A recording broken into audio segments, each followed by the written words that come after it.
Well, that didn't go as badly as it could have. We've got the whole setup outside, and look at that big ol' space. So much room for Jetta diesel engines where they don't belong, and suspensions and a whole lot of otherness.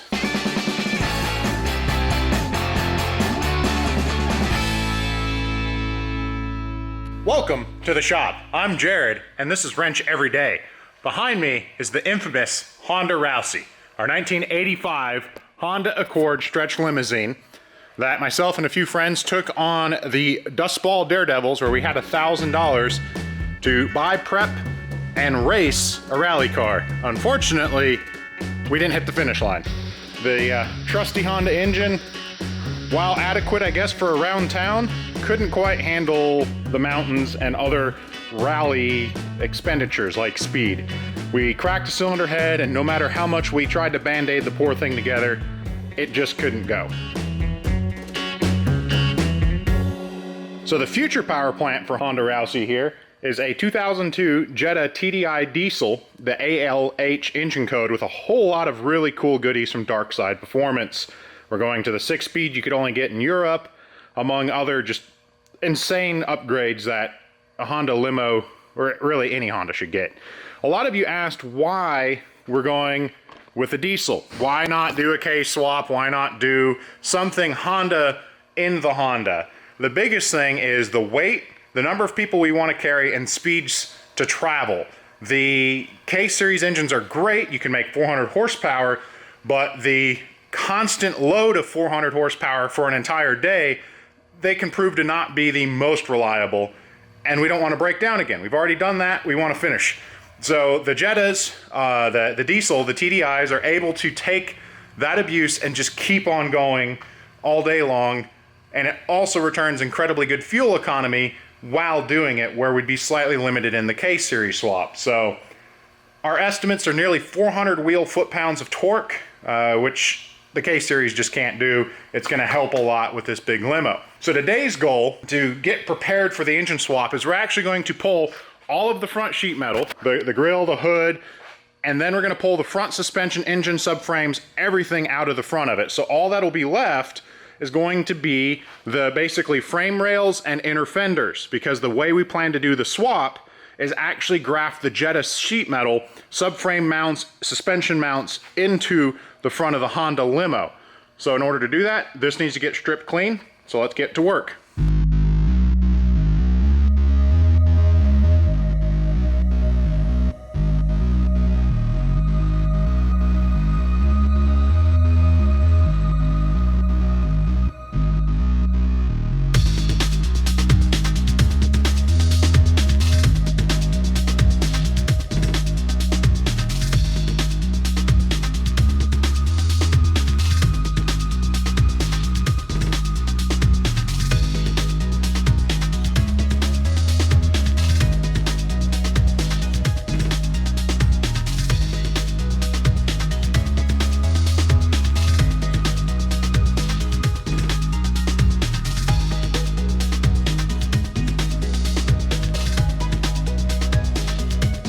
So we've got the sheet metal, all the little accessories, radiators out, all the extra hoses are cut. These are from the additional rear AC that was already broken and cut. So pretty much everything surrounding the top of the engine is clear. So we're going to disconnect our strut tops. We'll pull the wheels off, cut the brake lines, because again, we're not going to need them, we're reusing them. Then we'll shore up the bottom of the engine, just undo all of the subframe mounts and drop it just like when the factory they came in from the bottom. We're going to send all of it straight out the bottom, and then we'll pretty much have a stripped engine bay ready for some cleaning and a little bit more fine detail, waiting for Jetta Thunberg to go ahead and come in so we can do the same thing, start measuring and figuring out how we're going to swap sheet metal. On a unibody car, this is basically your frame rail, and then these are your inner strut towers, and this is the primary section that we're going to actually be cutting and grafting between the two cars. So I'm really curious to see how they look completely stripped apart, because doing measurements, it's going to work. But we know how napkin math works. Everything looks good on paper, but the moment you try to do it, we're going to run into a bunch of problems. But we solve problems here, we'll make it happen.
moving. Well, that didn't go as badly as it could have. We've got the whole setup outside, and look at that big ol' space. So much room for Jetta diesel engines where they don't belong, and suspensions, and a whole lot of otherness. So one thing we're gonna do before we wrap today's episode is we suspected a cracked cylinder head, or at the very least, a blown head gasket. When I separated that exhaust, I could smell the very clear presence, that sweet, sweet smell you get from coolant in a combustion chamber being burned. So we're gonna yank the cylinder head off really quick, see, was it just a head gasket? Was it a blown, cracked block? If it's a cracked head, let's see exactly what failed on Honda Rousey. So we're gonna pull this head off, catch a look.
All right, everything is loose.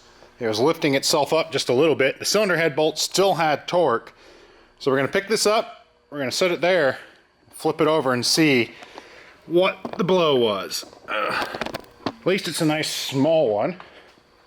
All right, coming. Lovely, nice oil drip on everything. So,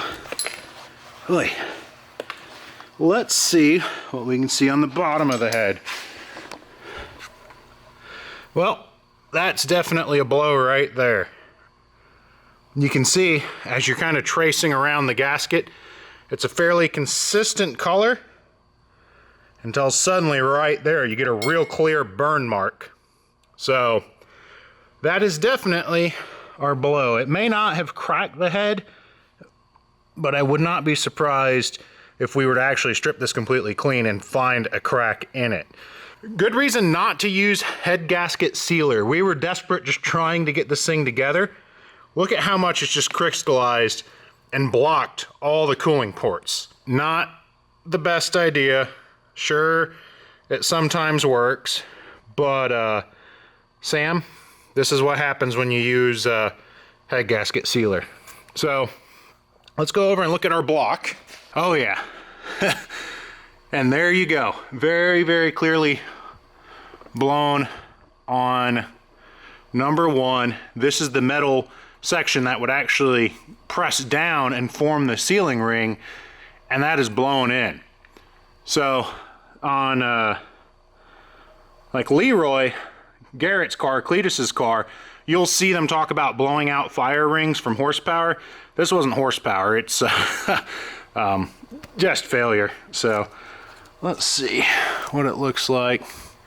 Yep. Well, I mean, we'll claim raw horsepower. You know, instead of 1,200, 1,300 horsepower, you know, we did that with 60. So, nice little blown head gasket.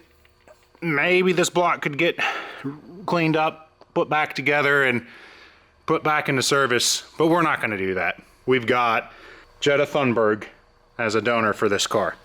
All right, so that's going to do it for the first heavy wrenching day on Honda Rousey. Appreciate you hanging out with me. I'm Jared, reminding you to always make questionable choices and only use head gasket sealer in extreme emergencies. Have a good one.